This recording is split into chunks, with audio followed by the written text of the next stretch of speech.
Hi, I'm Shashank Bhargav, and you're listening to Three Things, the Indian Express news show.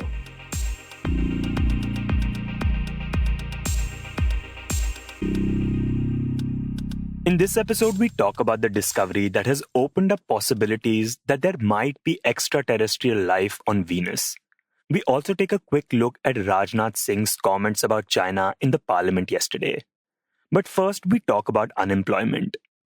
Late last month, the government had released data that showed that India's gross domestic product growth, or GDP growth, contracted 23.9% in the April June quarter. This was the lowest growth rate since India had started reporting quarterly data in 1996, and the sharpest GDP contraction among the top 20 global economies. Since then, several rating agencies and investment banks, including India Ratings and Research, Goldman Sachs, and CRISIL, have also revised their forecasts about India's growth rate, and they all point in the negative direction. In a previous episode, we had talked about how this economic crisis induced by the COVID 19 pandemic would impact India.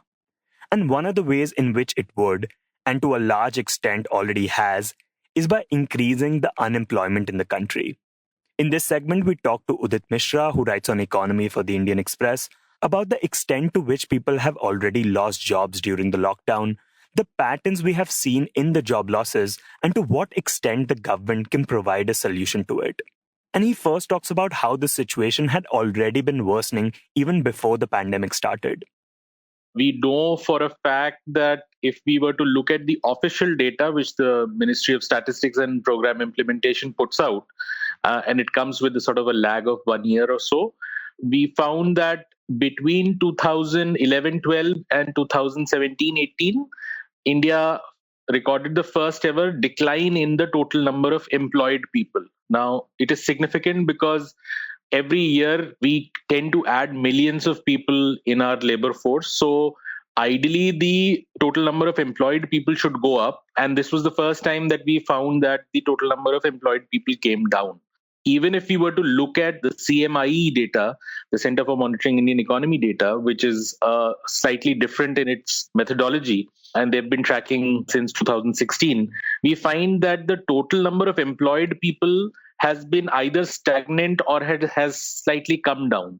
So we already had a situation where just before the pandemic started at the end of 2019-20 financial year, that is ending March this year, we had around 403 million people who were employed and roughly around 35 odd million people who were already unemployed. Now, that was the situation before the pandemic. He says that after the pandemic hit in April, out of the 400 million people who had a job, 121 million lost it. That comes to about 30% of them. That was a massive hit. In the following months, as the lockdown relaxed, according to CMIE, out of the 121 million jobs that were lost, close to 110 million returned. But the composition of these jobs, Udit says, was not the same as the ones that were lost in April. So what we found was that in April, when 121 million jobs were lost, most of them were daily wage jobs.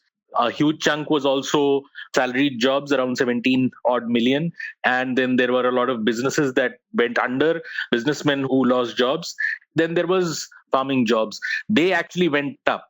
Even in April, it saw recorded 5 million up in the farm jobs, which was understandable because a lot of people who were leaving cities were going back to the villages and taking up some kind of job there. Over the next 3-4 months, what we saw that daily wage laborers sort of recovered a lot of those jobs. The 90 million lost their jobs, 80 odd million sort of got it back. Businesses recovered to a certain extent. 7 odd million or 10 odd million came back there. Farm jobs, we saw a lot more farm jobs. Another 7 million sort of joined farming or farm related activities. But the one sector where we saw continued job losses was the salaried section. And by the end of August, we found that 21 million salaried jobs had been lost.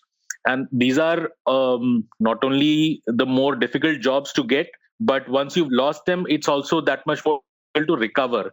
So the composition has changed. We have still a certain amount of deficit of around 11 odd million from where it was in March. But it's the composition also that matters, because now it's more and more farm jobs, which are low paying jobs and often are seen as disguised unemployment. And we are also seeing that a lot of salaried jobs have been lost, which will create a lot of stress for families in the cities and for the middle class. There are also several patterns that have emerged out of the jobs that have been lost. One unfortunate pattern, Udit says, is that women are increasingly not part of the employment story in India. So we already saw that over the years, fewer women are seeking job, and that is showing up in a poorer labor force participation rate in India. I mean, largely it's all the men seeking jobs, women staying away from seeking jobs, and that is what is bringing down our labor force participation rate. Basically, that rate maps how many people are seeking work. And we are finding that as against developed countries where 60 people out of 100 who are in the working age seek jobs, in India it is only around 40 odd percent, and for women that number is actually almost 26 odd percent. So that sort of limits your growth, your GDP growth, your economic activity, because women, half of your population is not sort of participating in the or is not able to participate in the growth story. And this pattern is then also reflected in the job losses that have happened recently. When the job losses are happening, more and more women are losing jobs. I mean, disproportionate to their involvement in the workforce. So if you were to look at the 2019-20 data, which was around 403 million people employed in the workforce, only 11% of them were women. However, if you look at the existing job losses, which is around 11 million, 4 million are women, which is around 37%. So the job losses for women are almost 4 times what their involvement is in the existing jobs. So not only are more and more women not seeking jobs for various reasons, but when it comes to job losses, they have also lost jobs disproportionately more than men. The other pattern that emerges in the job loss is age. People below the age of 40, so roughly between 15 to 40 years of age, which would sort of involve students or the earliest entrants to the workforce, the graduates, the first and second job holders, they are the ones who've lost jobs far more than the people above the age of 40 and so on. They have actually gained jobs, if anything. And if you look at it in terms of education, then mostly it's the graduates who have lost jobs. So, I mean, people who are graduate and above, that educational attainment has lost jobs, and people who have studied less than standard 10th and below, they have lost a lot of jobs. The middle has sort of survived a bit better, but with higher educational attainment, it has associated with more job losses. This is something Udit says that we have seen over the years in the official data as well, that the unemployment rate was higher among the population that had attained higher levels of education. So a lot of things here, a lot of patterns here, which are very disheartening, because women are increasingly not part of the job force, and more education is not helping. Those are the areas where job losses are happening, and job losses are happening in a crucial demographic where between 15 to 40 years age, people are losing jobs. So that's the broader picture. As Udit mentioned earlier, one thing that has happened now is that with people returning to villages, a lot more of them are employed or are seeking jobs in the farm sector. But this will create problems of its own. One being that farming has never been that profitable. And Udit says that an old notion in policy making has actually been to get people out of farming. So the idea was that over time, India will pull people out of farming, have them into manufacturing, which possibly can have as many people, maximum number of job creation, and into services. And by doing this, not only the people who are left over in the farming sector earn more, but also the others who've gone to other sectors like manufacturing and services also earn more, and there is greater prosperity. Now, what is happening is that more and more people are reverting back to the villages and taking up some kind of a farm job, some related job. So one is that the already unremunerative sector will become even more so. People will get lesser money, profitabilities will actually drop. The other thing is that with so many people getting back into the villages, A lot of village households used to get remittances from the people who were working outside. Now those remittances have gone down. So that is another source where the income stress will come from. That now there's nobody sending in money from outside. The other problem he says with more farm jobs is that it will put more financial burden on the government. Because with so many people there and we're trying to create Narega jobs or create any kind of jobs or social security, the state governments or governments in general will find that they'll have to spend far more in those areas in villages because they had not accounted for this kind of a surge in demand at the village level. And this also puts a lot of burden on the infrastructure. So many people coming back across villages, schools and health infrastructure will not be there. So it's going to be a massive issue in the coming years if more and more people stay in the villages or more people revert back to the farm sector. Now, one question that needs answering at this point is, how many jobs does India require? Udit answers that for us. So every month we have around 2 million people joining the working age population. Now, not all of them are seeking jobs, and that is the labor force participation rate. In India right now, the labor force participation rate is around 40%. And if you were to calculate it through that route, then every month, 0.8 million people are seeking jobs. And if you were to multiply this to 12, then for any particular year, you will come to something like 9.6 million jobs that are required.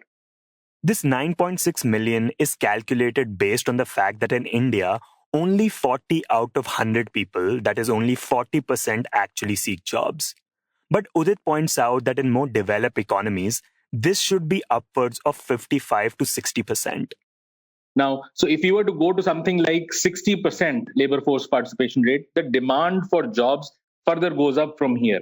So that's why a lot of people have been saying that over the coming few years, India would have to create millions of jobs, somewhere between 90 million to 144 million over the next 10 years for it to actually have a contained unemployment situation. Otherwise, it can sort of keep snowballing with every passing year. So it's a genuinely massive concern right now for policymakers. As things stand, people are going to lose more jobs. Though to what extent remains unclear. One of the most important factors that will determine this, Udit says, is how fast and to what extent we can bring down the COVID-19 infection rate. Another question that arises is that when it comes to providing jobs, how much can the government actually help? Now, at the present level, government provides only about 15 million jobs out of the 400 million that we have. And I'm going just by the CMIE data. So that's a very small number, 15 million out of 400 million. So all the noise that you see around reservations for jobs and reservations for locals or reservations for one community or the other or reservations based on economic considerations, all of that is for that small pie of 15 million jobs out of 400 million. Now, if you think about it, that you at least need 10 million jobs every year, this is hardly anything, what the government creates. So first thing is to understand that if you are requiring something like 10 million every year at the very least, then government perhaps will not be at the going rate, will not be a sector which will be able to provide new jobs. They have to then come from the private sector, which is either business or business is doing well and employing more people, having more salaried jobs. Until unless, as Mahesh Vyas, the CEO of CMIE, says that, until unless the government itself says that, okay, listen, we are understaffed in terms of health workers, sanitation workers, police and everything, we, start ramping up our own employment, So government says, I'll double up on the total employment that I create and sort of soaks up a lot of employment demand and also provides services for it. But that, Udit says, is not very likely to happen right now because the government is already very financially stressed. So for now, most of the answers to jobs will have to come from the private sector. But the private sector too will not recruit unless the overall demand for goods and services goes up. So it's a chicken and egg situation. Demand is not picking up because people do not have jobs and don't have money. So they're not demanding anything more. And businesses are not recruiting because, there's no demand. And so under the given circumstances, with the scenario where our banks are stressed and our risk averse don't want to really push credit further, and we already have businesses which are already stressed, which were already struggling because we had a weak economy going into the COVID situation, it looks more likely that everybody across the board on employment issue will have a very stressful time. If you do lose a job at this scenario in such an economy, it would be that much more difficult to regain that job. And those who are entering the workforce in this economy are likely to find that either they do not get the job that they want, or do not get any job, or get the job but do not get the kind of wages that they were hoping to get. And that stress may sort of linger for a few years. And I'm talking something like 5 to 10 years, that kind of a scale. Dear listeners, sorry for this interruption, but before we move on to the rest of the show, I just wanted your quick attention. One of the big reasons people say they like this show is because it helps them understand the news better. It provides them with the context they need to see the bigger picture. And there is perhaps no other place that does that better than Indian Express's Explained section. We on Three Things refer to the section regularly, and it helps us make this show. If you're a regular reader of Indian Express, you know how useful the Explained section can be, especially when you're looking for in-depth analysis by the right experts. You can log on to indianexpress.com/explained and access the coverage 24/7. Explained by Indian Express, where news that matters is explained by experts who know the subject. Now, back to the show. Next, we talk about Venus, the closest planet to Earth and the second brightest object in our night sky after the moon. On Monday, an international team of astronomers made a discovery about Venus that has triggered a lot of excitement among scientists across the globe. These astronomers have found the presence of a gas called phosphine in the planet's atmosphere, which has led them to believe that there might be a possibility of life on the planet. In this segment, Amitabh Sinha, a resident editor in Pune who writes on matters of science for the newspaper, joins us to talk about this discovery and what the presence of this gas has got to do with the possibility of alien life on Venus. And he first talks about what phosphine really is. Now, phosphine, as the name suggests, is a phosphorus-based compound. It's a colorless gas and it smells like garlic, apparently. And the speciality of this particular gas is that what we know about this gas, it is produced by biological process, meaning it is produced by life forms. It is produced by certain species of bacteria. The gas, which is extremely poisonous, can also be found in some deep-sea worms and is known to be released by microorganisms that don't require oxygen for growth, also called anaerobic organisms. The gas can, of course, also be industrially produced, and because of its toxic nature, has also been used in chemical warfare by militaries in the past. But naturally, it is mainly produced by a biological process. Now, if that is the case, then where it is leading you to is to say, okay, if we have found a gas near a planet which is produced by a life form only, then does it open the possibility of life form being present on that particular planet as well? So that is all there is to it. So you have found a gas which is produced by biological process, and therefore there's a lot of excitement. The presence of the gas in Venus's atmosphere was detected using large telescopes. But the matter isn't exactly settled. One factor is that there are other ways scientists say in which phosphine can be produced. It is apparently found under some volcanoes, for example. There have been some traces of phosphine being found there. In meteorite collision, some amount of phosphine sometimes is produced. So there are other geochemical processes in which phosphine can theoretically be produced. Now, these scientists who have found this, they have spent 3 years looking at the data and trying to look at all the other possibilities through which this could have been produced. And they have ruled out all other possibilities. None of them fit the kind of data that they see. And any other process would have led to much lesser concentration of phosphine in the Venus atmosphere than they have found. In fact, 1,000,000 times lesser than what they have found.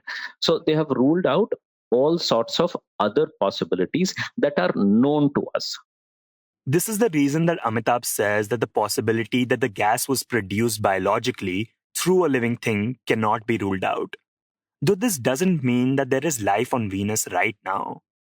It can even be possible that at some point in history, maybe millions of years ago, there was life form. Because there are two things. One, we do not know how long phosphine remains. So it is possible that this phosphine that we have found here may be from millions of years old. We really don't know. Especially because if we look at Venus's atmosphere, it is particularly inhospitable. The surface temperature in Venus, for example, is upwards of 450 degrees centigrade. You don't imagine life would survive in that kind of high temperature. Similarly, the air pressure, for example, the atmospheric pressure around Venus is so high that if we somehow landed there, we'd be crushed within seconds. It's such high atmospheric pressure, you won't survive. Then the entire atmosphere is full of sulfuric acid. It's highly acidic in nature. So again, something that is not conducive to life forms at all. But this wasn't always the case for Venus. Millions of years ago, its atmosphere was much more hospitable.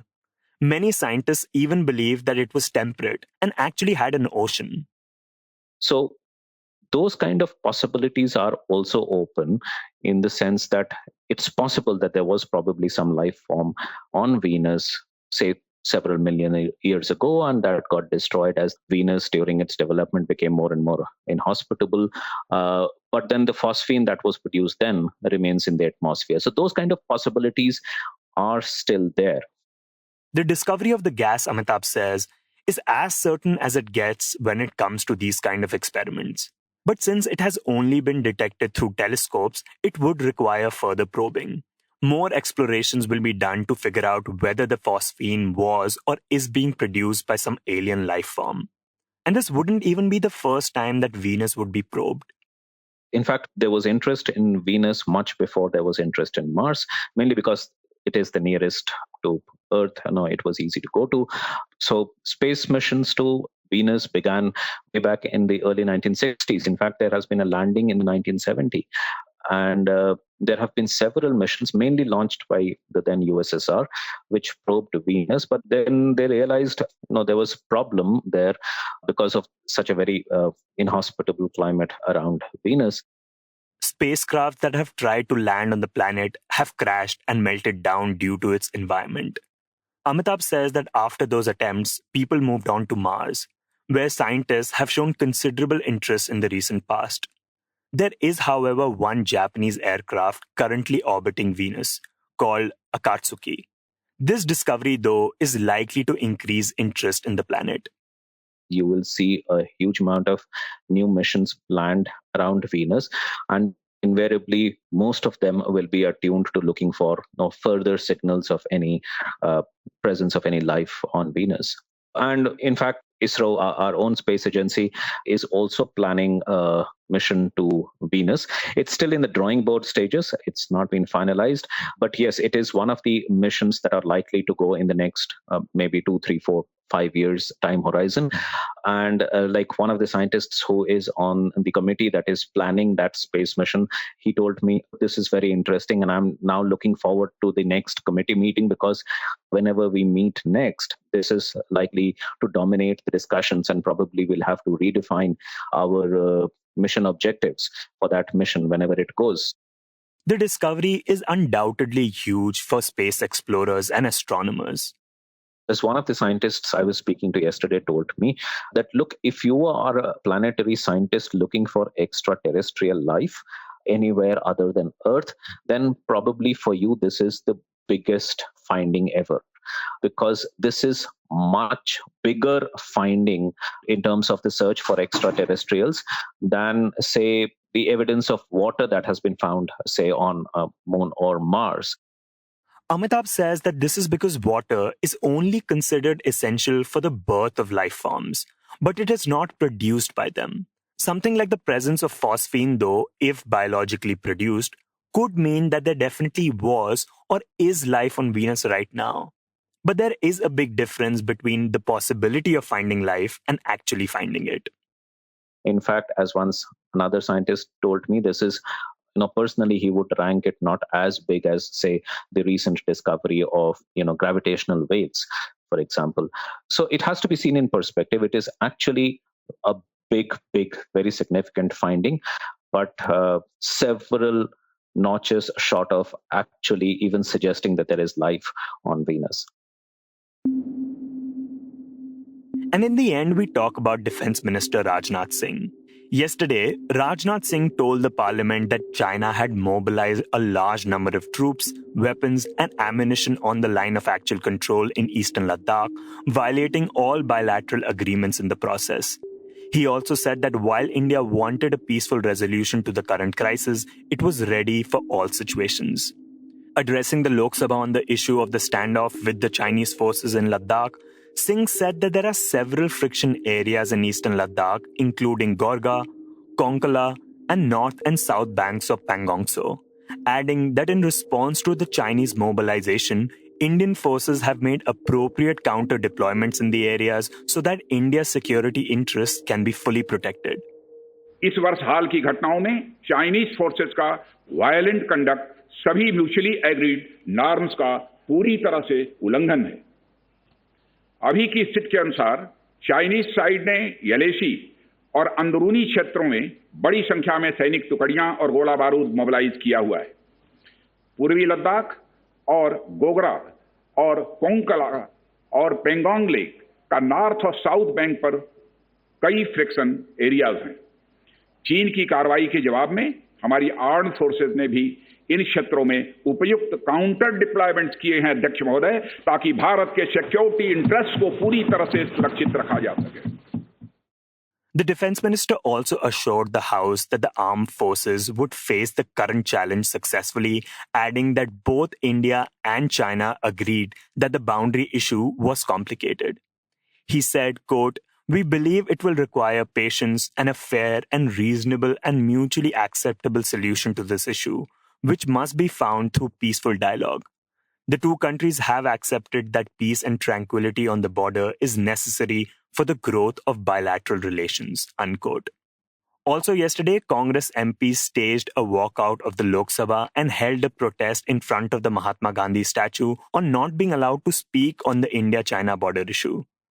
Earlier, during the Business Advisory Committee meeting, Congress had demanded a discussion on the issue, but the government, however, declined to honor it, citing sensitivity of the issue.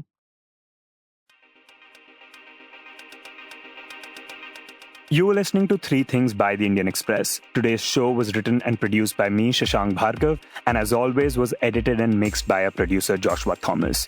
Before we go, here's another reminder to check out Indian Express's Explain section. You can log on to indianexpress.com/explain and find in-depth analysis by the right experts. It has everything you need to know to understand the news better and see the bigger picture. If you like this show, then you can subscribe to us wherever you get your podcasts. You can also recommend the show to someone you think will like it, share it with a friend or someone in your family. It's the best way for people to get to know about us. You can also tweet us at Express Audio and write to us at podcast@indianexpress.com.